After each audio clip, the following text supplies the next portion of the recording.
할렐루야. 선정문의 복음TV입니다. 오늘의 제목은 베풀면 넉넉해진다.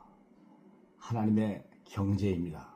세상 경제와 하나님의 경제가 어떻게 다른지를 누가복음 12장에 보면 12장 16절에 비유로 그들에게 말하여 이르되 한 부자가 그 밭에 소출이 풍성함에 심중에 생각하여 이르되 내가 곡식 쌓아둘 곳이 없으니 어찌할까 하고 이르되 내가 이렇게 하리라. 내 곡간을 헐고 더 크게 짓고 내 모든 곡식과 물건을 거기 쌓아두리라.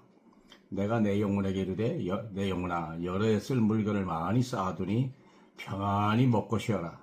즐거워하라 하리라 하되 하나님은 이르시되 어리석은 자여 오늘 밤에 내 영혼을 더러 찾으리니 그러면 내 준비한 것이 누구의 것이 되겠느냐 하셨으니 자기를 위하여 재물을 쌓아두고 하나님께 대하여 부여하지 못한 자가 이와 같으리라.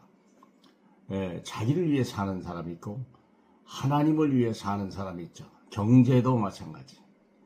그러면 어떤 사람을 하나님이 축복하냐? 하나님을 위해 사는 사람. 하나님을 위해 한다는 사람이 뭘까? 하나님 앞에 물론 예물 드리는 것도 옳은 얘기고 11절을 드리는 것도 당연한 얘기입니다.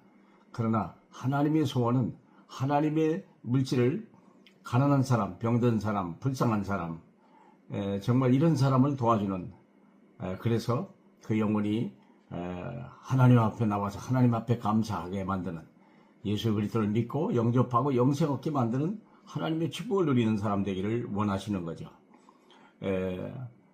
이스라엘 백성이 출애굽을 할 때 아무것도 가지고 나온 것이 없었어요. 그러나 하나님은 그들을 40년 동안이나 먹이셨다는 겁니다. 결국 그건 무엇을 가리키냐? 우리가 뭘 하는 게 아니에요. 쌀 한 톨을 우리가 만들 수가 없잖아요. 피 한 방울을 우리가 만들 수 없잖아요. 우리는 아무것도 할 수 없어요. 하나님이 주시면 받는 거고 안 주시면 못 받는 거예요. 우리는요.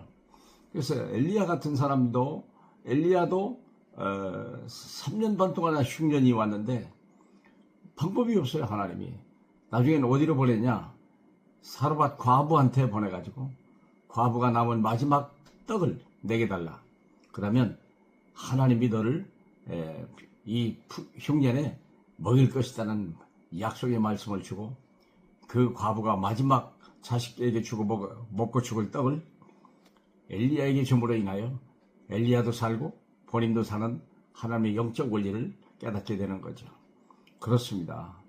이 어리석은 부자같이 가두어지고 자기만을 위해 사는 자는 곧 멸망하는 겁니다. 돈의 가치를 모르고 돈의 이유를 잘 모르는 거죠. 그 돈이 어디서 와서 어디로 가야 되는지를 모르고 사는 거죠. 누가복음 6장 38절에 보면 주라 그리하면 너희에게 줄 것이니 곧 후이되어 누르고 흔들어서 넘치도록 하여 너희에게 안겨주리라. 작은 것이나 많은 것이나 줄 수 있는 사람. 록펠레도 44살까지 그는 록펠레는 33살에 미국의 부자가 됐고 또 44살에 전 세계 부자가 된 거 아닙니까? 그러나 그가 진짜 부자는 언제였냐? 그 50세에 넘어가지고 많은 사람에게 자기 재물을 베푸는 것이 옳은 것인 걸 깨달을 때 그때 하나님은 갑절로 더 부어주셨다는 기록이 있습니다. 그래서 사랑하는 여러분, 우리가 빛의 경제, 어둠의 경제 잘 아시죠? 어둠의 경제라는 것은 자기만을 위해 사는 폐쇄된 그런 경제예요.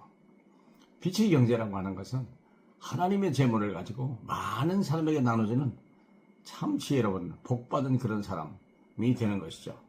마지막으로 빌립보 4장 19절에 보면 나의 하나님이 그리스도 예수 안에서 영광 가운데 그 풍성한 대로 너희 모든 쓸 것을 채우시리라. 주님의 약속이 있습니다. 그래서 여러분 물질을 위해 돈을 많이 버세요.